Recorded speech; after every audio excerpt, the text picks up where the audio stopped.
पिछले कई दशकों से मध्य पूर्व युद्ध और अस्थायी संघर्ष विराम की कगार पर खड़ा रहा है।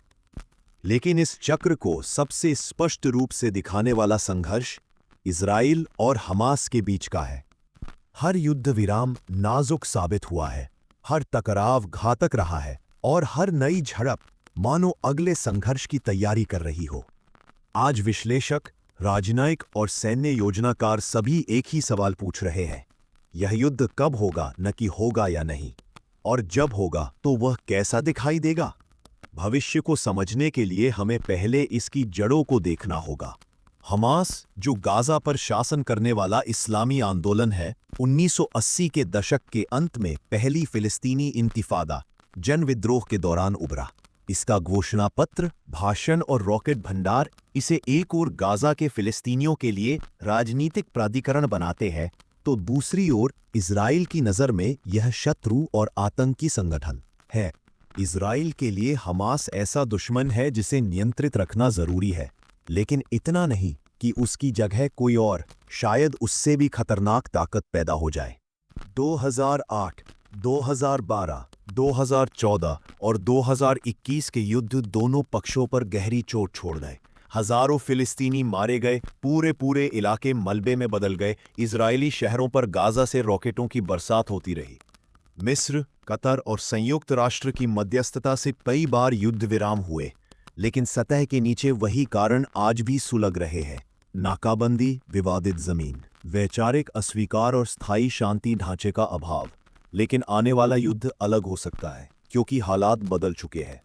अब हमास के पास सिर्फ साधारण रॉकेट ही नहीं, बल्कि लंबी दूरी की मिसाइलें, ड्रोन और जमीन के नीचे बने जटिल सुरंग नेटवर्क हैं, जिनसे घुसपैठ की जा सकती है। दूसरी ओर इजराइल ने दुनिया की सबसे उन्नत रक्षा प्रणाली विकसित की है, आयरन डोम, डेविड स्लिंग और सटीक हवाई हमले की क्षमता। फिर भी सिर्फ तकनीक इस संघर्ष को रोक नहीं सकती, क्योंकि युद्ध भड़काने वाले कारण कभी भी अचानक सामने आ सकते हैं। सीमा पर झड़प, वेस्ट बैंक में कोई छापा या यरूशलेम में कोई प्रतीकात्मक घटना। असल सवाल यह नहीं है कि अगले दौर की लड़ाई में कौन जीतेगा। असल चिंता यह है कि इसके परिणाम कितने विनाशकारी होंगे, उन लाखों नागरिकों के लिए जो बीच में फंसे हैं, और पूरे मध्य पूर्व के लिए, जहां हर संघर्ष क्षेत्रीय आग भड़का सकता है। तो अब जब हम वर्तमान पर नजर डालते हैं, हमें यह पूछना होगा, कौन से संकेत बताते हैं कि एक और युद्ध आने वाला है, और क्यों यह अगला संघर्ष पहले से कहीं ज्यादा अप्रत्याशित और विनाशकारी हो सकता है। आज गाजा और इजराइल के भीतर की जमीनी हकीकतें बताती हैं कि अगले युद्ध की संभावना इतनी अधिक क्यों है। गाजा, जो महज एक संकरी पट्टी है और जहां 2 मिलियन से ज्यादा लोग रहते हैं, अब भी इजराइल और मिस्र की नाकाबंदी के अधीन है। मानवीय हालात बेहद गंभीर है। बिजली अक्सर दिन में कुछ घंटों तक ही मिलती है। बेरोजगारी दर दुनिया में सबसे ऊंचे स्तर पर है और दवाइयों व चिकित्सीय सामान की हमेशा कमी बनी रहती है। हमास के लिए ये परिस्थितियां नाराजगी को बढ़ावा देती हैं और प्रतिरोध का औचित्य प्रदान करती है। वहीं इजराइल के लिए नाकाबंदी राष्ट्रीय सुरक्षा का सवाल है, ताकि हथियारों की आपूर्ति को रोका जा सके, जो उसके नागरिकों पर इस्तेमाल हो सकते हैं। यही तनाव एक ऐसे चक्र को जन्म देता है जहां हर मानवीय संकट एक राजनीतिक और सैन्य टकराव का केंद्र बन जाता है। साथ ही वेस्ट बैंक और यरूशलेम की घटनाएं बार बार युद्ध की चिंगारी साबित होती है।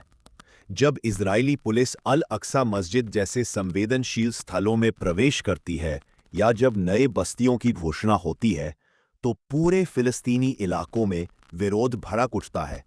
ये प्रदर्शन अक्सर टकराव में बदल जाते हैं और हमास अपने आप को फिलिस्तीनी अधिकारों का रक्षक बताने के लिए रॉकेट हमले करता है। इसके जवाब में इजराइल हवाई हमले करता है और कुछ ही घंटों में जो एक स्थानीय विवाद था, वह क्षेत्रीय संघर्ष का रूप ले लेता है, जिसे पूरी दुनिया पर्दे पर देखती है। लेकिन आने वाला इजराइल हमास युद्ध सिर्फ इन्हीं दोनों तक सीमित नहीं रह सकता। क्षेत्रीय ताकतें भी बारीकी से नजर रख रही हैं। लेबनान का हिजबुल्लाह, जिसे ईरान का समर्थन प्राप्त है, हमास से कहीं बड़ा और अधिक उन्नत हथियारों का जखीरा रखता है। किसी भविष्य के संघर्ष में हिजबुल्लाह उत्तरी मोर्चा खोल सकता है, जिससे इजराइल की रक्षा व्यवस्था पर हजारों रॉकेटों की बौछार हो जाएगी। इसी बीच ईरान लगातार हमास और इस्लामिक जिहाद को प्रशिक्षण, धन और हथियारों की तकनीक देता आ रहा है। इसका मतलब है कि गाजा में छिड़ा युद्ध जल्दी ही बहुमोर्चा टकराव में बदल सकता है, जिसमें लेबनान, सीरिया और यहां तक कि फारस की खाड़ी भी खिंच सकती है। इजराइल की सरकार, जो कट्टरपंथी धड़ों के दबाव में है, किसी भी भविष्य की झड़प का जवाब भारी ताकत से देने पर मजबूर है।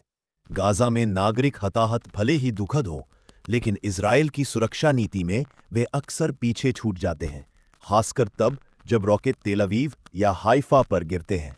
दूसरी ओर हमास जानता है कि उसकी राजनीतिक और संगठनात्मक जिंदगी उसकी प्रतिरोध की छवि पर निर्भर करती है। इजराइल पर थोड़े भी हमले उसे फलिस्तीनियों और अरब दुनिया के समर्थकों की नज़र में विजय दिला देते हैं। यही कारण है कि विश्लेषक इसे एक दूसरे को बढ़ावा देने वाला हिंसा का चक्र कहते हैं, जहां दोनों पक्ष मानते हैं कि कमजोर दिखना संभव नहीं है और इसलिए हर लड़ाई पिछली से अधिक घातक बनती जाती है। अंतर्राष्ट्रीय समुदाय मीनवाइल थक चुका है। एक के बाद एक युद्ध विराम कराए गए हैं, लेकिन किसी ने भी मूल कारणों का हल नहीं निकाला। मिस्र और कतर अब भी मध्यस्थ की भूमिका निभा रहे हैं, लेकिन उनका असर सीमित है। अमेरिका, जो पारंपरिक रूप से अहम खिलाड़ी रहा है, अब रूस, चीन और अपनी आंतरिक राजनीति में उलझा हुआ है। वैश्विक ध्यान दूसरी ओर चला गया है और कूटनीति के लिए जगह सिकुड़ती जा रही है। ऐसे में युद्ध का मैदान ही सबसे ऊंची आवाज बन जाता है। इस समय को और खतरनाक बनाता है युद्ध का बदलता स्वरूप। साइबर हमले, गलत सूचनाओं के अभियान और सोशल मीडिया का रोल हर रॉकेट हमले, हर नागरिक मौत और हर राजनीतिक बयान को वास्तविक समय में बढ़ा देता है। एक तस्वीर वायरल होते ही महाद्वीपों में प्रदर्शन भड़क सकते हैं या सरकारों पर दबाव बन सकता है। डिजिटल युग में इजराइल हमास संघर्ष अब सिर्फ मध्य पूर्व तक सीमित नहीं रहा। यह वैश्विक स्क्रीन पर लड़ा जा रहा है, धारणाएं गढ़ रहा है और दुनिया भर में ध्रुवीकरण को बढ़ावा दे रहा है। नतीजा सख्त और सोचने पर मजबूर करने वाला है। अगला इजराइल बनाम हमास युद्ध सिर्फ लंबे संघर्ष का एक और दौर नहीं होगा।